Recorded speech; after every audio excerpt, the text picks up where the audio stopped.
Welcome back. US-China ties could be headed for more stress after US Congress delegation met Tibetan spiritual leader Dalai Lama at his residence in Dharamshala. The delegation was led by US House Foreign Affairs Committee Chairman Michael McCaul and included former US House Speaker Nancy Pelosi. While the visit itself could irk China, which controls Tibet, the comments made by Nancy Pelosi against the Chinese President Xi Jinping could be seen as a major provocation. Pelosi, while addressing Tibetans in Dharamshala, said, and I quote, "His Holiness Dalai Lama, with his message of knowledge, tradition, compassion, purity of soul and love, will live a long time and his legacy will live forever.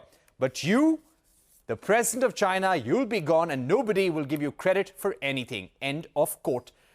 The delegate spoke strongly in support of Tibet's freedom from China. US Representative Congressman Gregory Meeks said, and I quote, "China can express unhappiness if it wants to. We are going to stand for what is right." Let me now go across to Professor Robert Barnett. Thank you very much, Professor, for joining us.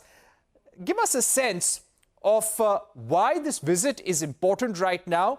India has just concluded its elections. You had a major congressional delegation visiting, meeting the Dalai Lama, sending out a message to Xi Jinping, and after that, also calling on the Prime Minister of India, Narendra Modi.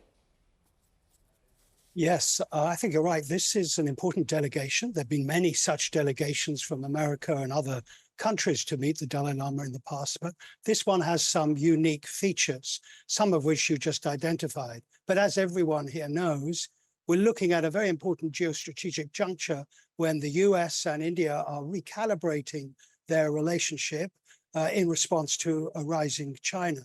And so it is an important moment. But we're also looking at other significant junctures. We don't know what's going to happen in the US elections. This may be the last sign of a kind of democratic dominated administration in America presenting its agenda on Tibet. So I think what's happening here is that Congress, this delegation is congressional, it's not executive. Congress is signaling to India that it wants the new emerging India-US relationship to include Tibet as a major element of its agenda.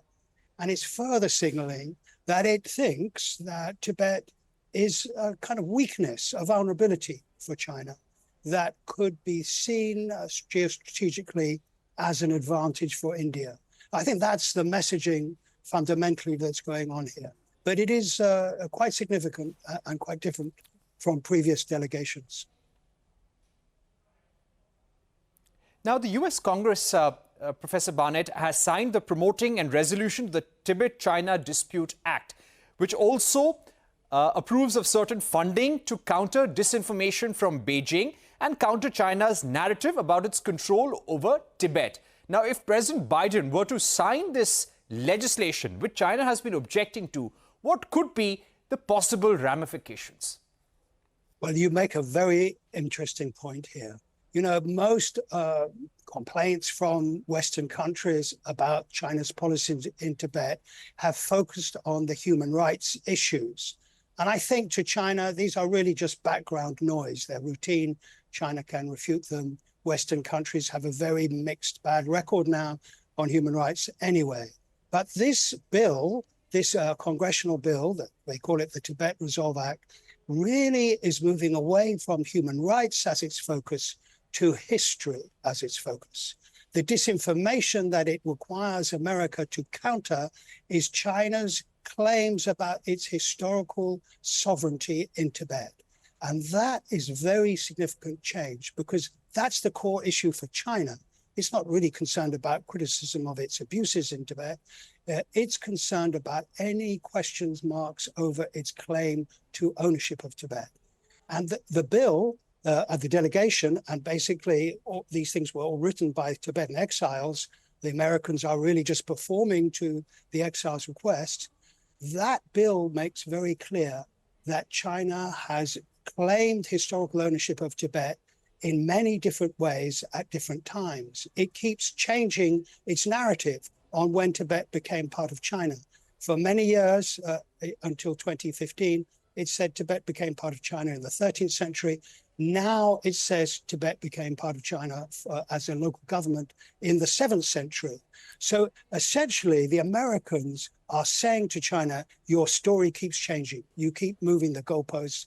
We are going to go to our government and tell our government to de-recognize your historical claim, which you keep changing, even though we're not going to challenge or ask our government to challenge your current claim. So there's an interesting kind of division here between current sovereignty, which they're not disputing, the Dalai Lama isn't disputing, and historic claims, which is what China desperately wants other governments to accept. So this bill and this delegation has a more significant cutting edge to it than we've seen in the past. Right. Professor Barnett, we'd also like to ask you about the importance of India when it comes to the Tibet issue going forward, and also the succession to the Dalai Lama, the question around succession as well. Does this make India more important in future when it comes to developments between Tibet and China are concerned? Well, I think you're putting your finger on the key issue here.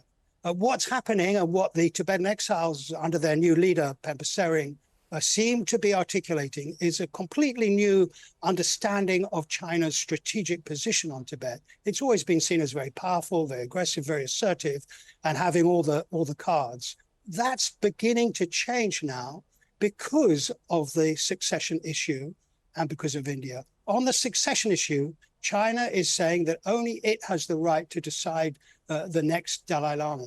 It doesn't have to make that claim. It was really an unforced error because in the past, when China has tried to appoint its own people as religious leaders in Tibet, it's always failed. Tibetans have never accepted those appointees.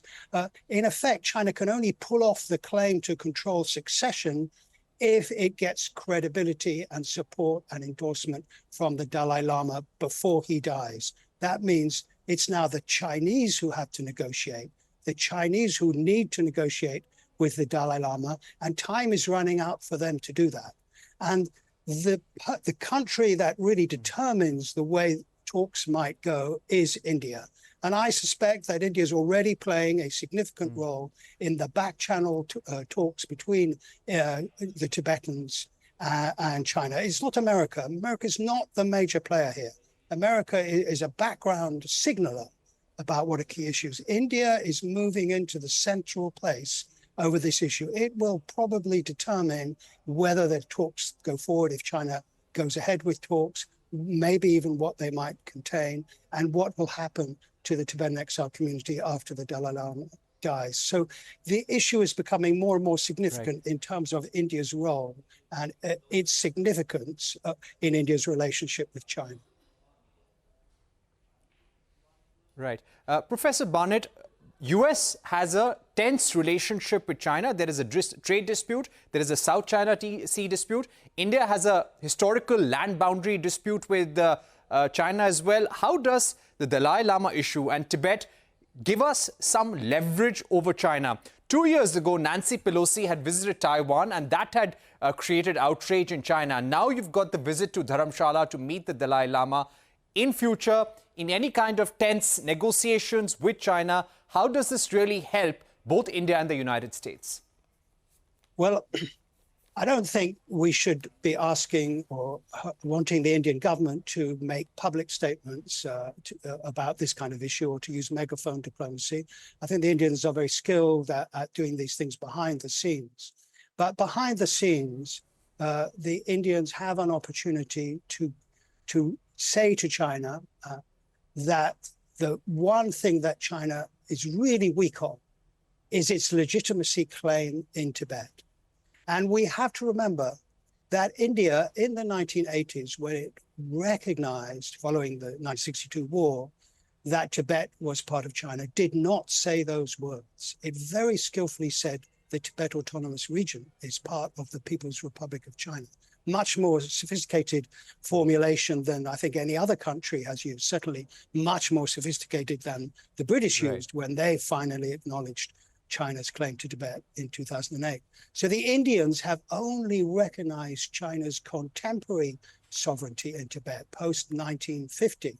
But they have not recognized, not commented on the historic claim. And this delegation now is pointing to China's vulnerability over its historic claims. It hasn't got other countries to recognize that. And so India is in a position to say to China, all right, we have something that you very much want. We have many things that you very much want on the Tibet issue. These are crucial to your security. Tibet is 25% of your landmass. The Dalai Lama is a far more charismatic figure than any other leaders that have come out of China. We are able to broker with you a deal. Or Professor Barnett, we're running out of time, unfortunately. Right. Thank you very much for those great insights. You're an expert on Tibetan history and what's going to happen there in the next few years and decades. Thank you once again for joining us on the program. With that, we come to the end of Global Eye. Thank you for watching. Goodbye.